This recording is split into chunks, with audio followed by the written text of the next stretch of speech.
Hello viewers, I hope you all will be fine. So welcome करता हूं मैं आपको अपने चैनल बाइटबिट्स के ऊपर। आज इस वीडियो में हम लोग बात करने वाले हैं लॉजिस्टिक रिग्रेशन की। और इस सीरीज में जो हम लोग ने मशीन लर्निंग का कोर्स स्टार्ट किया, इसमें हम लोग 7 जो है क्लासिफिकेशन के एल्गोरिथम्स पढ़ेंगे, जिनमें सबसे पहले हमारे पास आता है लॉजिस्टिक रिग्रेशन। अब लॉजिस्टिक रिग्रेशन होता क्या है, इसके ऊपर थोड़ी सी बात कर लेते हैं। लॉजिस्टिक रिग्रेशन एक क्लासिफिकेशन का एल्गोरिथम होता है, यानी क्लासिफिकेशन आपको पता था कि वो कैटेगरीज में उसको डिवाइड करता है आउटपुट को, ठीक है। अब it is a model used to predict binary outcomes. ये एक ऐसा मॉडल है जो बाइनरी आउटकम्स, यानी एक ऐसा मॉडल जो सिर्फ दो ही आउटपुट दे सकता हो, या तो वो यस देगा आंसर या नो देगा, या ट्रू देगा या फॉल्स देगा, या 1 आएगा या फिर 0 आएगा, इसके अलावा कोई और ऑप्शन नहीं है। अब इसको लॉजिस्टिक रिग्रेशन क्यों कहते हैं? लॉजिस्टिक नाम इसका लॉजिस्टिक फंक्शन या फिर सिग्मॉइड फंक्शन की वजह से पड़ा है।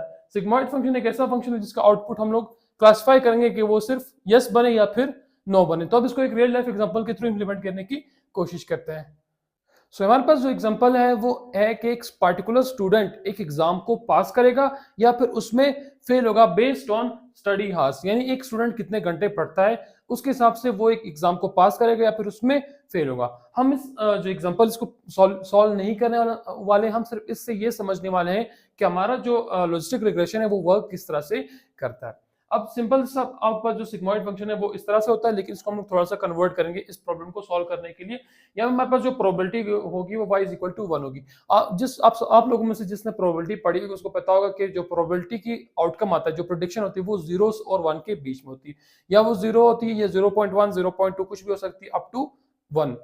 इससे रेंज से बाहर प्रोबेबिलिटी की वैल्यू नहीं जाती। इसमें यहाँ पे y इज इक्वल टू 1, ये कि हमारे पास जो वैल्यू आउटपुट होगी, जो प्रेडिक्टिव वैल्यू आएगी, वो 0 और 1 के बीच में होगी।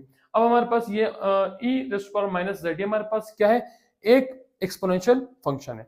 अब इसके अंदर जो वैल्यूज आएगी वो आउटपुट करेगा और यहाँ पे हमें बताएगा कि प्रोबेबिलिटी उसकी क्या है। उसके वर्किंग के ऊपर हम लोग ज्यादा नहीं जाने वाले, हम सिर्फ समझते हैं कि लॉजिस्टिक रिग्रेशन वर्क किस तरह से करता है।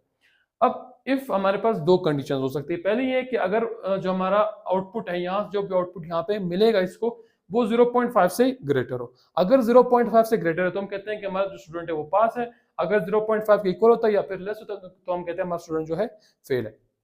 अब ये भी चीज देखोगे, मैंने कहा था कि हम क्लासिफिकेशन हम लोग क्या करते हैं, कैटेगरीज में डिवाइड करते हैं। हमारे पास उसकी आउटपुट आएगी लॉजिस्टिक रिग्रेशन की, वो सिर्फ दो वैल्यूज आएगी, यस या नो, 1 और 0, या फिर ट्रू और फॉल्स, इसके अलावा नहीं आ सकती। यहाँ पे आप लोग देखते हो कि 0.1 0.111 0.2 0.3 0.35 इस तरह करके हमारे पास इनफाइनाइट वैल्यूज जो है आ सकती है, लेकिन हमने उन वैल्यूज को बाउंड किया हुआ है। उन वैल्यूज को हम लोगों ने एक कैटेगरी के अंदर रखा हुआ है। फॉर एग्जांपल मैं कहता हूँ कि अगर 0.01 या 0.1 से जो वैल्यूज आती है 0.5 तक की, ये सारे क्या है, फेल में आती है, लेकिन उससे जो वैल्यूज ऊपर होंगी हमारे पास पास कैटेगरी में आएगी। तो आपने जो आपका आउटपुट आ रहा था उसको आपने दो कैटेगरीज में डिवाइड कर दिया। इस वजह से हम लोग क्या कहते हैं, रिग्रेशन कहते हैं। रिग्रेशन कहते हैं क्योंकि हमारे पास मल्टीपल वैल्यूज आ रही है, इनफाइनाइट वैल्यूज आ रही है, यहाँ पे कंटिन्यूअस वैल्यूज आ रही है, न्यूमेरिक वैल्यूज आ रही है। इस वजह से हम उसको कहते हैं रिग्रेशन कहते हैं। उसका जो लॉजिस्टिक नाम है वो सिग्मॉइड फंक्शन या फिर इस लॉजिस्टिक फंक्शन की वजह से पड़ा है।